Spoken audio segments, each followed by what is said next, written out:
Terminer un jeu le plus rapidement possible, c'est ce qu'on appelle un speedrun, mais terminer Cyberpunk en 2h30, c'est ce qu'on appelle un défi impossible. On sait qu'un joueur normal met environ 25 heures pour le terminer, ce qui veut dire qu'il faudrait trouver un moyen de le terminer 10 fois plus vite. Pourtant, 3 joueurs ont décidé de se battre jour et nuit pour y arriver, et je vais vous expliquer comment ils ont cassé le jeu pour le faire. Déjà, pourquoi il faut 25 heures pour terminer le jeu? En soi, il n'y a qu'une chose obligatoire pour le terminer, il faut faire les 30 quêtes principales. Après, comment le faire, ça c'est vous qui décidez. C'est à vous de décortiquer le jeu pour terminer ces 30 quêtes le plus rapidement possible. Le gros problème, c'est qu'en plus d'être long, le jeu était super buggé à sa sortie. Et du coup, forcément, personne ne va vouloir le speedrunner parce que c'est vraiment un enfer. Entre notre partie qui pouvait crasher d'un coup, des gros problèmes de stabilité qui provoquaient des pertes de FPS, notre personnage qui pouvait rester bloqué et ruiner notre partie, c'était vraiment un cauchemar pour tous ceux qui voulaient le speedrunner. Et puis même sans parler de ça, si t'avais pas un bon PC, c'était impossible qu'il tourne constamment à 60 FPS, ce qui fait au final que 90% des gens ne pouvaient même pas tenter le speedrun parce qu'ils avaient un PC trop pourri. Il faudra attendre un streamer qui s'appelle It's Jabo pour enfin voir le premier speedrun du jeu.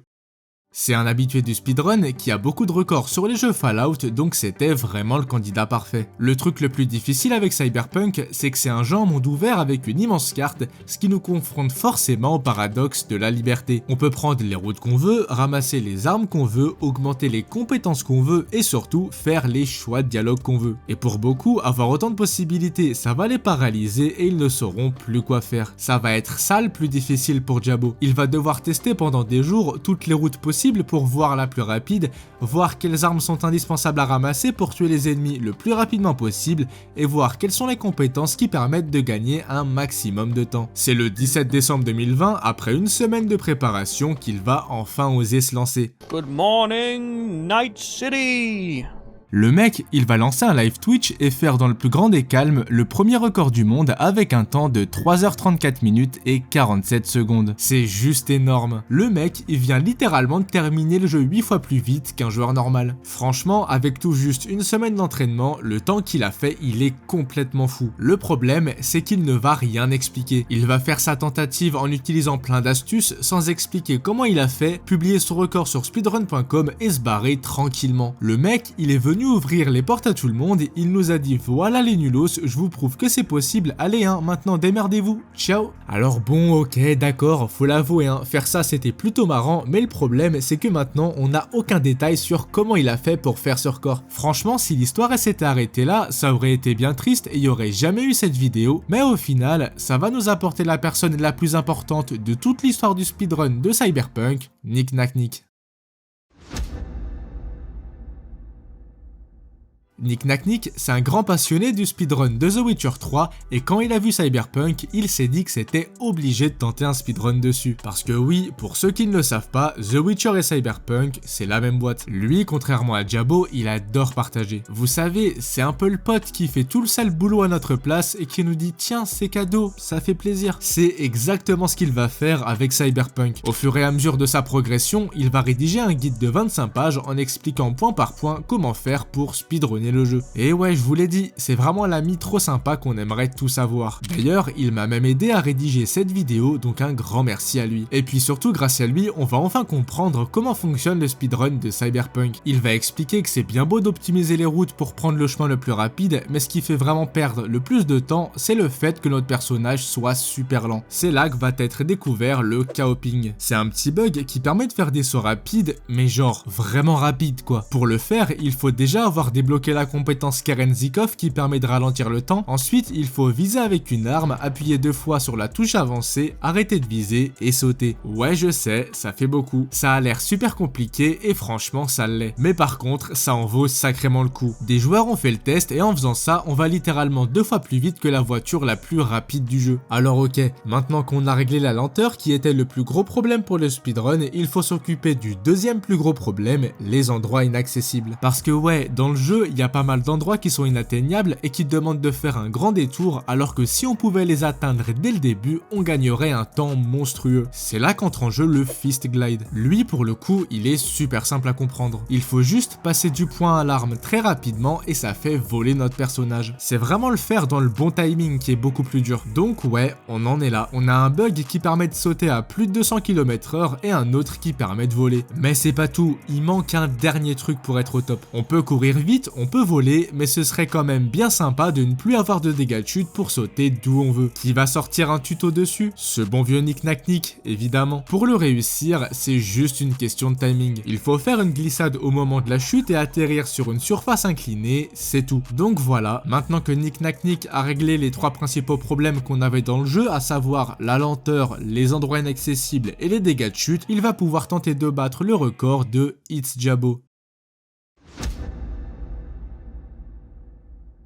Bon, je vais être honnête, avec tous ces bugs, ça permet de gagner un temps monstrueux et ça va pas être trop dur de le battre pour lui. Les premières choses à faire, c'est de mettre le jeu en mode facile pour que les ennemis soient moins forts, de choisir le parcours Gosse des rues parce que c'est l'intro la plus rapide à faire, et de mettre le jeu en polonais parce que c'est dans cette langue que les dialogues sont plus rapides. En fait, c'est la base pour tous les speedrunners du jeu. Les réglages permettent aussi de passer les longs monologues des persos à qui on parle pour direct arriver au moment où c'est à nous de parler, et ça fait quand même gagner pas mal de temps comparé aux réglages de base. Parce que bon, mine de rien, le jeu c'est quand même un bon 30 voire 40% minimum de dialogue ou de scènes scriptées où il faut juste suivre le mec avec qui on est, donc sans ce paramètre, le speedrun serait bien chiant. Même la création du perso elle est optimisée. Il va mettre 3 points en constitution, 3 en réflexe et 1 en capacité technique parce que ça permet d'avoir plus de vie dès le départ, de pouvoir ouvrir plus de portes et c'est surtout nécessaire pour faire certains bugs qu'on a vu tout à l'heure. Mais d'ailleurs, le plus dur dans cette run, ça va clairement être ces 3 bugs qu'on a vus avant. Ils demandent d'être super précis et ça peut littéralement gâcher notre run si on en rate un. C'est super excitant pour Nick parce que j'ai envie de dire que c'est un peu la roulette russe. Soit tu arrives et tu gagnes un temps de fou, soit tu te rates et tu gâches ta run. Après, je dois l'avouer, le début du speedrun est super ennuyant. Le prologue est super scripté et on n'a aucune liberté, du coup, on s'ennuie à mort dans les 20 premières minutes et on n'a strictement rien à faire. Vous voyez, ce voyage en voiture avec Jackie, il dure littéralement 5 minutes 15 et on peut rien y faire. C'est impossible de gratter une seconde et on doit juste attendre. Le jeu est rempli de passages comme ça et c'est le pire cauchemar des speedrunners. On peut enfin commencer après 20 minutes quand on rentre dans le premier acte parce que c'est enfin le moment où on est vraiment libre. Évidemment, Nick connaît tous les chemins et les dialogues les plus optimisés, donc 80% de sa run ça va juste être de faire ça le plus rapidement possible, mais moi ce qui m'intéresse c'est les 20% où il va utiliser les bugs. C'est ça qui va lui permettre de choper le meilleur chrono. Déjà le premier truc à faire c'est d'aller voir le doc pour débloquer la compétence Keren Zikov pour enfin pouvoir faire le KO-ping qui est je le rappelle le bug le plus important de tout le jeu. En même temps tu m'étonnes, regarde comment le mec il galope là, c'est incroyable. Et attends, c'est pas tout, tu connais les speedrunners, ils vont forcément trouver un autre moyen de l'utiliser d'une manière super ingénieuse. Par exemple dans l'acte 2 dans la mission Gimme Danger,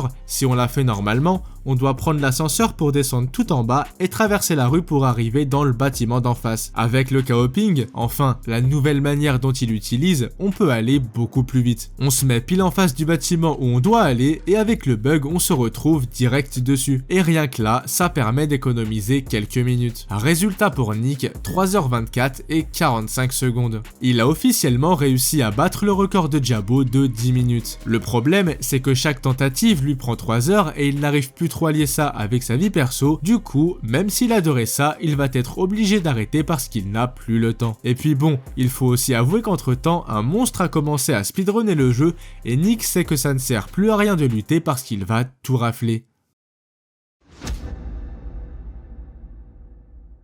Laissez-moi vous présenter Colt Cypher. Ce mec, c'est un génie. Il est tellement fort que ça va être le seul à réussir à battre ses propres records du monde. En juste 3 mois, il va speedrunner le speedrun. Il va passer de 2h55 à 2h54, 52, 41 pour atteindre les 2h39. Il est plus qu'à 9 minutes de réussir l'objectif ultime, passer en dessous des 2h30.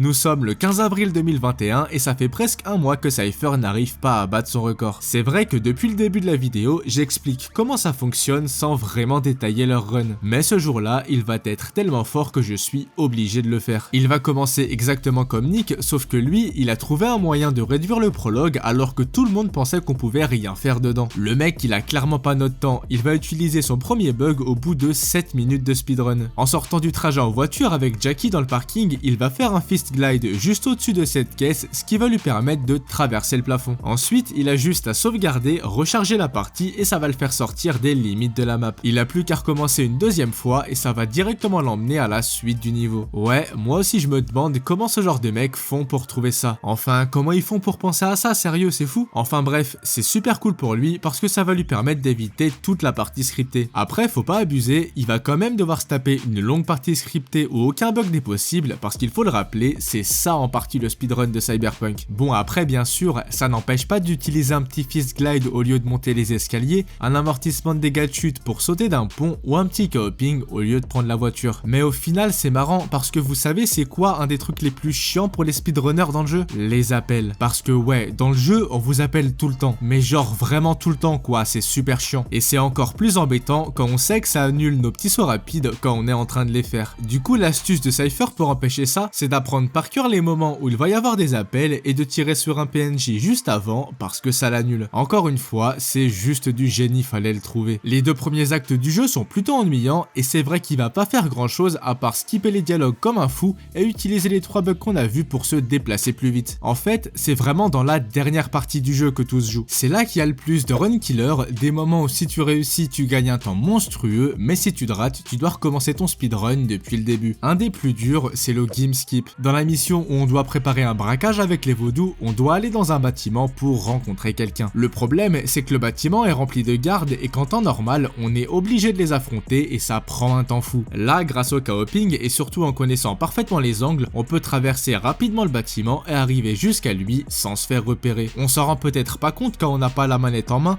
mais il faut tellement avoir l'angle parfait pour pas se faire repérer que c'est fou ce qu'il fait. Surtout quand il le fait du premier coup en détente après 2h04 de speedrun. Et c'est pas fini parce que sinon ce serait pas drôle. Le passage le plus difficile de tout le speedrun se trouve à la fin du jeu. Il est dur parce que déjà le niveau est super long, en plus il y a plein d'ennemis à tuer et pour finir c'est le niveau avec le plus de RNG. Il y a une foule énorme et l'emplacement des PNJ change à chaque fois donc on peut rien apprendre par cœur. Et mine de rien, se déplacer à fond avec le bug de vitesse dans une foule de PNJ aléatoires, ça s'appelle un labyrinthe. Mais bon, heureusement pour lui, vu que les étoiles semblent être alignées, il va réussir à s'en sortir du premier coup sans aucun problème et il va pouvoir s'attaquer à la dernière partie du niveau. C'est vraiment une compilation de toutes les techniques qu'on a vues depuis le début. Il commence avec le classique co-oping au-dessus du vide pour éviter de faire un grand détour et il doit enchaîner avec un fist glide pour monter sur le toit. Il lui reste une étape, le saut le plus difficile du jeu. Après 2h20 de speedrun, il sait que s'il réussit, il va sûrement battre son propre record du monde. We kill the speedrunning scene as well. Oh my god, that was the fucking quickest parade jump I've ever done. Okay, we're building. Il va perdre quelques précieuses secondes à la fin en ratant un amortissement de chute, ce qui va lui demander de recharger la partie. Mais comme je vous l'ai dit, le destin est avec lui et en retentant son saut une deuxième fois, il va encore se rater en tombant plus bas que prévu, mais par je ne sais quel miracle, il va survivre et ça va lui faire économiser encore plus de temps. Oh, this is huge time save. Oh, this is smart as fuck. We're already at the fucking... Why did I not do that earlier? Ouais, je sais, pour Cypher c'est complètement fou, même s'il avait fait exprès ça aurait pas été possible. Le mec, il vient de découvrir un nouveau passage en live, alors que dans sa tête, il pensait juste être le boulet qui s'était raté 2 fois d'affilée. Résultat, 2h33 et 25 secondes.